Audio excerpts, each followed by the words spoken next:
ಇಲ್ಲಿ ನೋಡೋದು ನಮಗೆ ಈ ಮನು ಅಂತಂದರೆ ಯಾರು ಅಂತ ಹೇಳ್ಬಿಟ್ಟು ತುಂಬಾ ಸ್ಪಷ್ಟವಾದ ಒಂದು ಕಥೆಯನ್ನು ಇಲ್ಲಿ ನಮಗೆ ಈ ಪುಸ್ತಕದಲ್ಲಿ ನೋಡ್ಬೋದು. ಮೊದಲನೇದಾಗಿ ಮನುವಿಗೆ ಅನೇಕ ಮಕ್ಕಳಿದ್ದರು. ಮನುವಿನ ಅಪ್ಪಣೆಯ ಮೇರೆ ಈ ಮಕ್ಕಳು ಆಸ್ತಿಯನ್ನು ತಮ್ಮಲ್ಲಿ ಹಂಚಿಕೊಂಡರು. ಆದರೆ ಮನುವಿನ ಕನಿಷ್ಠ ಪುತ್ರನಾದ ನಾಭಾನೇದಿಷ್ಟನು ಇನ್ನು ಗುರುಕುಲದಲ್ಲಿಯೇ ವಿದ್ಯಾರ್ಥಿಯಾಗಿದ್ದನು ಅಂತ ಹೇಳ್ಬಿಟ್ಟು ಈ ಮನುವಿನ ಬಗ್ಗೆ ನಮಗೆ ತುಂಬಾ ಸ್ಪಷ್ಟವಾದ ವಿವರಣೆಯನ್ನು ಇದು ನೀಡುತ್ತೆ.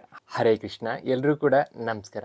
ಇವತ್ತು ನಾವು ಅಧ್ಯಾಪುಸ್ತಕ ಭಂಡಾರದಲ್ಲಿ ಲಭ್ಯವಿರುವಂತಹ ಅತ್ಯಂತ ವಿಶೇಷವಾದಂತಹ ಮನುಸ್ಮೃತಿ ಅನ್ನುವಂತಹ ಈ ವಿಶೇಷವಾದ ಪುಸ್ತಕದ ಬಗ್ಗೆ ತಿಳ್ಕೋಣ. ಈ ಮನು ಅಂತಂದರೆ ಯಾರು, ಈ ಮನು ಏನನ್ನ ಹೇಳಿದ್ದಾನೆ, ಯಾಕೆ ಈ ಮನುಸ್ಮೃತಿ ಪುಸ್ತಕ ಇಷ್ಟೊಂದು ಪ್ರಚಾರದಲ್ಲಿದೆ ಅನ್ನೋದರ ಸಂಪೂರ್ಣ ಮಾಹಿತಿಯನ್ನು ನಾವು ಈ ವಿಡಿಯೋದಲ್ಲಿ ತಿಳ್ಕೋಣ. ಯಾರೆಲ್ಲ ಇನ್ನೂ ಅಧ್ಯಾಪುಸ್ತಕ ಭಂಡಾರ ಯೂಟ್ಯೂಬ್ ಚಾನಲ್ನ ಸಬ್ಸ್ಕ್ರೈಬ್ ಮಾಡ್ಕೊಂಡಿಲ್ವೋ ಎಲ್ಲರೂ ಕೂಡ ಸಬ್ಸ್ಕ್ರೈಬ್ನ ಮಾಡ್ಕೊಳ್ಳಿ. ಇದರಲ್ಲಿ ನಿಮಗೆ ಇದೇ ರೀತಿಯ ಅಧ್ಯಾಪುಸ್ತಕ ಭಂಡಾರದಲ್ಲಿ ಲಭ್ಯವಿರುವಂತಹ ವಿಶೇಷವಾದ ಪುಸ್ತಕಗಳ ಸಂಕ್ಷಿಪ್ತ ಮಾಹಿತಿಯ ವಿಡಿಯೋಸ್ಗಳು ಸಿಗ್ತಾ ಇರುತ್ತೆ.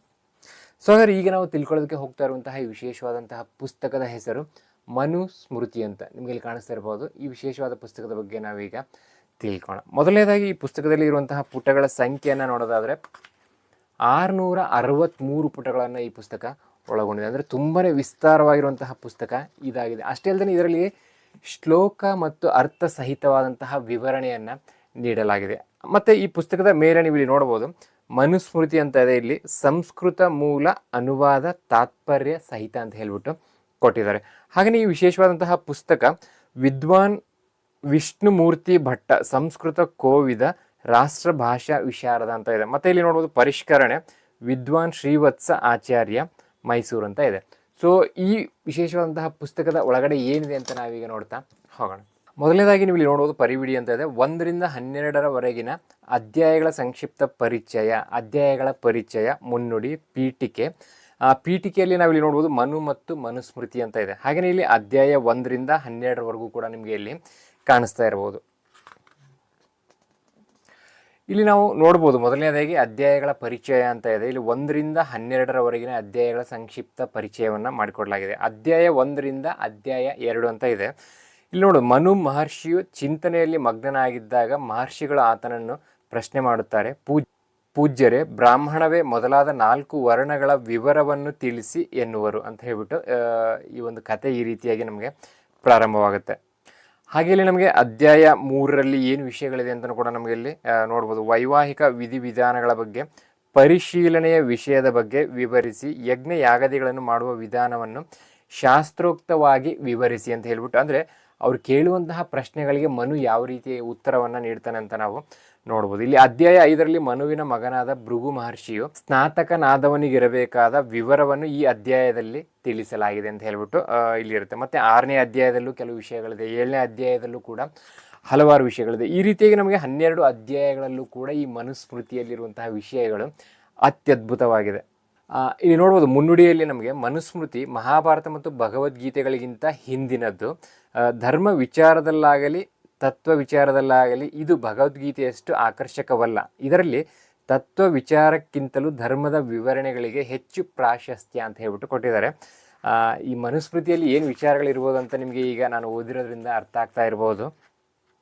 ಈಗ ನಾವು ವಿಶೇಷವಾಗಿ ಈ ಮನುಸ್ಮೃತಿ ಅಂತ ಏನು ಪುಸ್ತಕವನ್ನು ನೋಡ್ತಾ ಇದ್ದೀವಿ, ಇದು ಬರೀ ಮನುಸ್ಮೃತಿ ಅಂತ ಒಂದೇ ಅಲ್ಲ, ಅಂತಂದರೆ ಮನುವಿನ ಒಂದು ಸ್ಮೃತಿ ಅಷ್ಟೇ ಅಲ್ಲ, 41 ಸ್ಮೃತಿಗಳಿದೆ. ಆ 41 ಸ್ಮೃತಿಗಳು ಯಾವುದಂತ ನಮಗೆ ಇಲ್ಲಿ ತುಂಬಾ ಸ್ಪಷ್ಟವಾದ ವಿವರಣೆಯನ್ನು ನೀಡಲಾಗಿದೆ. ಒಂದನೇದ್ದು ನಾರದೀಯ ಸ್ಮೃತಿ, ಅತ್ರಿ ಸ್ಮೃತಿ, ವಿಷ್ಣು ಸ್ಮೃತಿ, ದಕ್ಷ ಸ್ಮೃತಿ, ಅಂಗೀರಸ ಸ್ಮೃತಿ, ಶಾತಾತಪ ಸ್ಮೃತಿ, ಪರಾಶರ ಸ್ಮೃತಿ, ಬೃಹತ್ ಪರಾಶರ ಸ್ಮೃತಿ, ಲಘು ಹಾರಿತ ಸ್ಮೃತಿ. ಈ ರೀತಿಯಾಗಿ 41 ಸ್ಮೃತಿಗಳು ಬರುತ್ತೆ. ಆ 41 ಸ್ಮೃತಿಗಳ ಪುಸ್ತಕಗಳು ಕೂಡ ನಮಗೆ ಲಭ್ಯವಿರುತ್ತೆ. ಬಟ್ ಆ ಪುಸ್ತಕಗಳನ್ನು ನಾವು ಹುಡುಕಿ ತರಿಸ್ಬೇಕಾಗುತ್ತೆ ಅಷ್ಟೇ.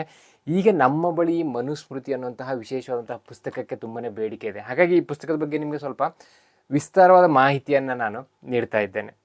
ಇಲ್ಲಿ ನೋಡ್ಬೋದು ನಮಗೆ ಈ ಮನು ಅಂತಂದರೆ ಯಾರು ಅಂತ ಹೇಳ್ಬಿಟ್ಟು ತುಂಬಾ ಸ್ಪಷ್ಟವಾದ ಒಂದು ಕಥೆಯನ್ನು ಇಲ್ಲಿ ನಮಗೆ ಈ ಪುಸ್ತಕದಲ್ಲಿ ನೋಡ್ಬೋದು. ಮೊದಲನೇದಾಗಿ ಮನುವಿಗೆ ಅನೇಕ ಮಕ್ಕಳಿದ್ದರು. ಮನುವಿನ ಅಪ್ಪಣೆಯ ಮೇರೆ ಈ ಮಕ್ಕಳು ಆಸ್ತಿಯನ್ನು ತಮ್ಮಲ್ಲಿ ಹಂಚಿಕೊಂಡರು. ಆದರೆ ಮನುವಿನ ಕನಿಷ್ಠ ಪುತ್ರನಾದ ನಾಭಾನೇದಿಷ್ಟನು ಇನ್ನು ಗುರುಕುಲದಲ್ಲಿಯೇ ವಿದ್ಯಾರ್ಥಿಯಾಗಿದ್ದನು ಅಂತ ಹೇಳ್ಬಿಟ್ಟು ಈ ಮನುವಿನ ಬಗ್ಗೆ ನಮಗೆ ತುಂಬಾ ಸ್ಪಷ್ಟವಾದ ವಿವರಣೆಯನ್ನು ಇದು ನೀಡುತ್ತೆ. ಹಾಗಾಗಿ ಮನುವಿನ ಬಗ್ಗೆ ನಾವು ತಿಳ್ಕೊಂಡಾಗ್ಲೇ ಈ ಮನುಸ್ಮೃತಿ ಬಗ್ಗೆ ನಾವು ತಿಳ್ಕೊಳ್ಳೋದಕ್ಕೆ ತುಂಬಾ ನಮಗೆ ಸುಲಭವಾಗುತ್ತೆ. ಅಂದರೆ ಈ ಮನು ಏನು ಹೇಳಿದ್ದಾನೆ ಈ ಸ್ಮೃತಿಯಲ್ಲಿ ಅಂತ ನಾವು ತಿಳ್ಕೊಳ್ಬೋದು. ಈ ರೀತಿಯಾಗಿ ನಮಗೆ ತುಂಬಾ ವಿಶೇಷವಾದಂತಹ ಶ್ಲೋಕ ಮತ್ತು ಅರ್ಥ ಸಹಿತವಾದಂತಹ ಸ್ಪಷ್ಟ ವಿಚಾರಗಳನ್ನು ಈ ಪುಸ್ತಕ ನಮಗೆ ತಿಳಿಸುತ್ತೆ.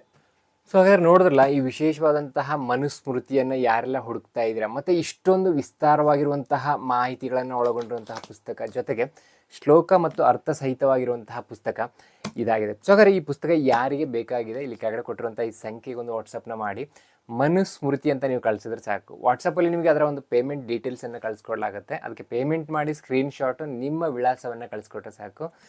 ಈ ಪುಸ್ತಕವನ್ನು ನಿಮ್ಮ ವಿಳಾಸಕ್ಕೆ ಪೋಸ್ಟ್ ಮಾಡಲಾಗುತ್ತೆ. ಈಗ ನಾವು ಈ ಪುಸ್ತಕದ ಒಳಗಡೆ ಇರುವಂತಹ ವಿಚಾರಗಳ ಬಗ್ಗೆ ತಿಳ್ಕೊಂಡ್ವಿ. ಮನು ಅಂತಂದರೆ ಯಾರು ಅನ್ನೋದ್ರ ಬಗ್ಗೆನೂ ಕೂಡ ಸ್ಪಷ್ಟವಾದ ವಿವರಣೆ ಈ ಪುಸ್ತಕ ಒಳಗೊಂಡಿದೆ. ಈಗ ನಾವು ಈ ಪುಸ್ತಕದ ಬೆಲೆ ಏನು ಅಂತ ತಿಳ್ಕೊಳ್ಳೋದಾದರೆ, ಈ ವಿಶೇಷವಾದಂತಹ ಪುಸ್ತಕದ ಬೆಲೆ 750 ರೂಪಾಯಿ ಆಗುತ್ತೆ. ಜೊತೆಗೆ ಇದರ ಒಂದು ಪೋಸ್ಟಲ್ ಚಾರ್ಜ್ ನಿಮಗೆ ಪ್ರತ್ಯೇಕವಾಗಿ ಇರುತ್ತೆ. ಮತ್ತೆ ಯಾಕಂದರೆ ಯಾರಿಗೆ ಈ ವಿಶೇಷವಾದ ಪುಸ್ತಕ ಬೇಕಾಗಿದೆ, ಕೆಳಗಡೆ ಕೊಟ್ಟಿರುವಂಥ ಸಂಖ್ಯೆಗೆ ನೀವು ಒಂದು ವಾಟ್ಸಪ್ನ ಮಾಡಿ ಪಡ್ಕೊಳ್ಳಬಹುದು. ನಮಸ್ಕಾರ.